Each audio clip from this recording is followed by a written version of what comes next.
A fines del siglo XIX, comenzó a trabajar como neurólogo y, años más tarde, se transformaría en el padre del psicoanálisis. Postulaba que las personas tenían deseos inconscientes y recuerdos reprimidos, y que sus problemas se resolverían si esas motivaciones se hacían conscientes a través de terapia.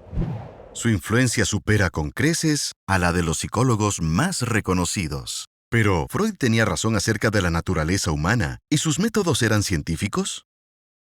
Orden en la sala. Sentado en el banquillo está... ¿Papá? No, su señoría. Es el doctor Sigmund Freud, uno de los pensadores más innovadores en la psicología. Un ególatra que pregonaba teorías pseudocientíficas. ¿Qué teorías? Abordó temas que la medicina se negaba a tratar. En sus consultas privadas, Freud trataba a mujeres que sufrían de histeria y cuyos síntomas no se tomaban con la debida seriedad. Desde las mujeres que inicialmente trataba hasta veteranos de la Primera Guerra, Freud aplicaba la cura de la palabra y logró así darles tal visibilidad que obligó a la medicina tradicional a reconocer la existencia de estos trastornos psicológicos. No ayudó a todos sus pacientes. Estaba convencido de que la conducta responde a deseos inconscientes y recuerdos reprimidos. Ideó que había motivaciones inconscientes en la conducta de personas con experiencias traumáticas, pero eso les causó gran prejuicio. ¿Cómo? Tergiversó algunos de sus estudios de casos más famosos y se atribuyó la cura de personas que en realidad habían empeorado.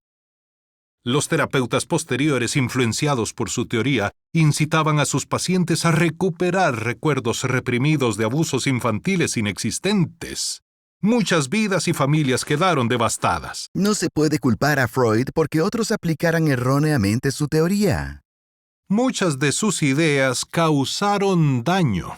Freud veía la homosexualidad como una falla en el desarrollo del individuo. Habló de la envidia del pene para indicar que a las mujeres las obsesiona su falta de pene. Freud fue un producto de su época. Sin duda, algunos de sus postulados eran erróneos, pero creó un nuevo espacio para que futuros científicos exploren e investiguen. Las técnicas modernas de la terapia en que se apoyan millones de personas se originaron en los trabajos que él comenzó con el psicoanálisis. Y hoy todos sabemos que el inconsciente existe. Los psicólogos actuales creen en un inconsciente cognitivo, la idea de que no siempre somos conscientes de lo que ocurre. Freud llevó este concepto aún más lejos al darle un significado profundo a todo. Construyó sus teorías con ideas científicas ya obsoletas en su época, no solo según los cánones modernos. Por ejemplo, sostenía que la psicología individual deriva de la herencia biológica de hechos ocurridos en la historia antigua. Por historia antigua me refiero a la glaciación o el asesinato de Moisés. Freud y sus seguidores más fieles creían en verdad que esos traumas prehistóricos tenían efectos permanentes en la psicología humana. En su visión, la fase de la fría indiferencia hacia la sexualidad durante la pubertad era un reflejo de la glaciación. Con teorías como estas, ¿cómo se le puede tomar con seriedad? Algunos pensadores de siglos anteriores han tenido ideas que hoy se ven fantasiosas, pero no es argumento valedero para negar la influencia de sus teorías.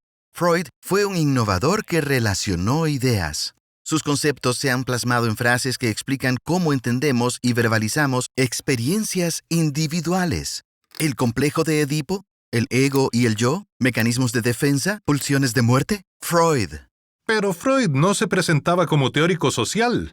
Insistía en que su trabajo era científico. Entonces, ¿reprimía situaciones inconvenientes? Las teorías no eran demostrables. ¿Afirma que tenía razón? Sus ideas estaban estructuradas de tal manera que no había forma de probarlas. En realidad, Freud no creía en el psicoanálisis que pregonaba. Se mostraba más bien pesimista sobre el efecto de la terapia. Vaya, necesito un descanso. Muchas ideas de Sigmund Freud no encajan en la ciencia y sus prácticas clínicas no se condicen con los criterios éticos actuales. Pero Freud revolucionó la psicología y la sociedad y creó una terminología específica para describir emociones.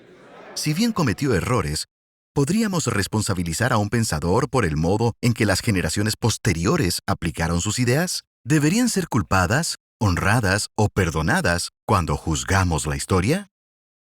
Sigue poniendo en tela de juicio a algunas figuras controversiales con este video sobre Cleopatra. Sigue siendo una de las mujeres más notorias de la historia, pero ¿era solo una exitosa seductora o era una gran gobernante por derecho propio? Tú decides.